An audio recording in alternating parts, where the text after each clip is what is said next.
Hey, it's your history only fool Howser, and today we're taking a little museum tour inspired by a John Candy classic. We're going to visit three museums in the Inland Empire, each one dedicated to planes, trains, and automobiles.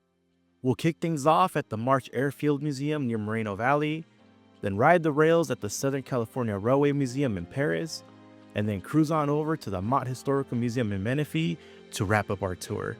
So grab your boarding pass, buckle up, and hop aboard. It's going to be a full day of transportation history here in the Inland Empire.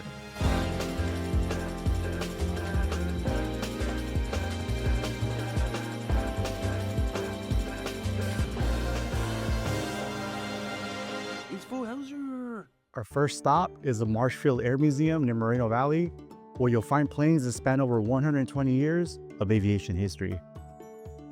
The Marshfield Air Museum sits right on the edge of the active runway of Marshfield Air Reserve Base, giving visitors a rare chance to see some of the most advanced aircraft in the U.S. military while exploring over 100 years of aviation history. Originally founded as Alessandro Field in 1918 to train pilots during World War I, the base was soon renamed March Airfield in honor of Second Lieutenant Peyton C. March Jr., who tragically perished in a flying accident. Over the decades, March Field has trained generations of flight crews and continues to play an important role in military aviation today. The March Field Air Museum was established in 1979 and initially housed in the 2,000 square foot 1930s base theater, initially showcasing the history of March Field with photographs, models, and an outdoor aircraft park that featured aircraft that once flew from March Field. The museum quickly outgrew its space and moved to the larger 26,000 square foot former commissary building in 1981. In 1993, it relocated once again to its current home on the west side of the runway, and in 1996, operations of the museum were turned over to the nonprofit March Field Museum Foundation. In 2011, the museum received accreditation by the American Alliance of Museums and expanded its facilities for education and events. Today, the museum is home to a remarkable collection of over 119 aircraft, spanning more than 120 years of aviation history. From a replica of the Wright brothers flyer to modern jet fighters, high-tech drones, and everything in between, you can easily spend hours exploring the museum's vast collection.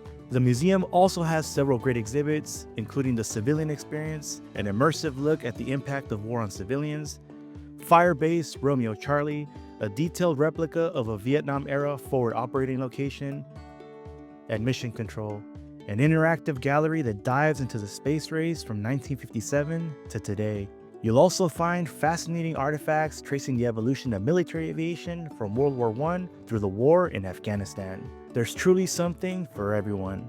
My favorite part? Getting up close to the aircraft, especially the SR-71 Blackbird and the B-17 Flying Fortress. You can even climb and sit in the cockpit of some of the planes. Parking is free, and while there's a small admission fee to enter the museum, it's absolutely worth it. Where else can you get this close to aviation history? Our second stop brings us to the Southern California Railway Museum in the city of Perris. Now, this museum is pretty cool because it was founded by a group of teenagers who didn't want to see the rail cars that they grew up riding end up in a scrapyard. In the early 1950s, 14 teenage members of the Southern California division of the Electric Railroaders Association were inspired to preserve the electric streetcars they had grown up riding. The red and yellow cars that once connected Los Angeles, Orange, San Bernardino, and Riverside counties were rapidly disappearing, with rail lines replaced by buses and the streetcars themselves being scrapped in droves. With the help of a few older siblings, this group of passionate teens developed a plan to save that fading transit history. In 1956, they incorporated as a nonprofit organization called the Orange Empire Traction Company, named after a historic Pacific Electric excursion line that once ran through the Inland Empire. They began purchasing trolleys at scrap value of about $200 each, and soon amassed a collection of 10 cars, which they initially housed at the Traveltown Museum in Griffith Park. However, when the expansion of the Ventura Highway forced them to relocate in 1958, they found an abandoned railroad right-of-way in Perris. There, they set to work establishing the infrastructure needed for a functioning railway museum. Over the following decades, they extended the tracks, acquired the hardware to make the trolleys operational, expanded their collection, and constructed car houses to protect it. They also built restrooms, a gift shop, and other amenities necessary for a museum. Today, the museum spans over 100 acres and is home to a collection of 240 rail cars, trolleys, locomotives, and more. Getting up close to these historic trains is super cool, but honestly, the best part of the museum is riding the streetcars that inspired those teenagers over 60 years ago. On the day of our visit, you could hop on and get a ride on a Pacific Electric car or a Los Angeles Railway car. The trains that are in operation change every weekend. Parking and admission to the museum is free, but if you want to take a ride on these literal pieces of Southern California history, you do have to pay a small fee, but it's totally worth it.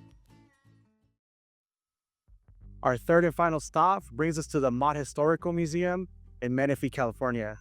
Housed in a former produce market, this museum showcases a collection of cars gathered over decades by one of the most prominent families in the Perris Valley.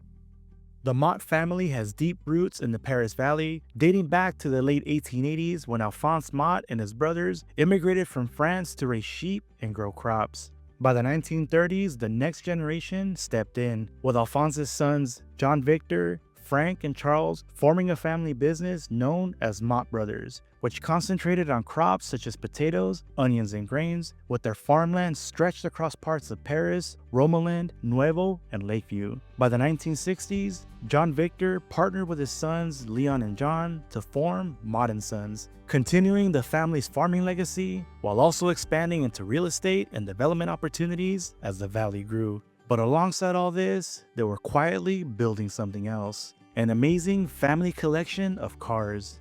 In 1951, John Victor Mott bought a 1926 Chevrolet Touring for just $15. He overhauled the engine and restored it in the late 1970s, unknowingly starting what would become a lifelong passion for collecting and preserving antique automobiles. That very same Chevy Touring is now proudly on display here at the museum.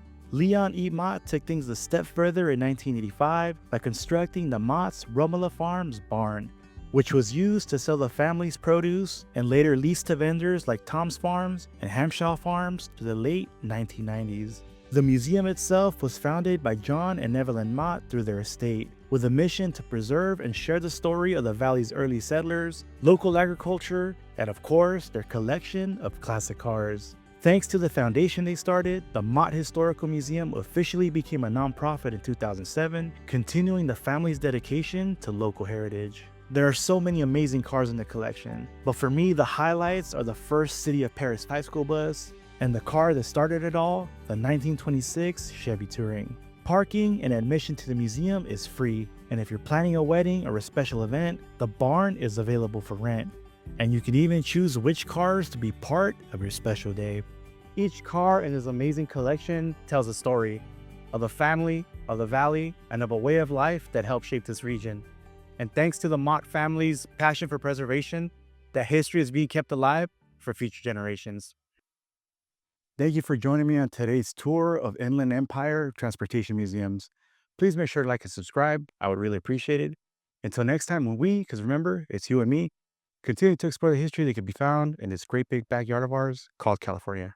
All right, see you soon.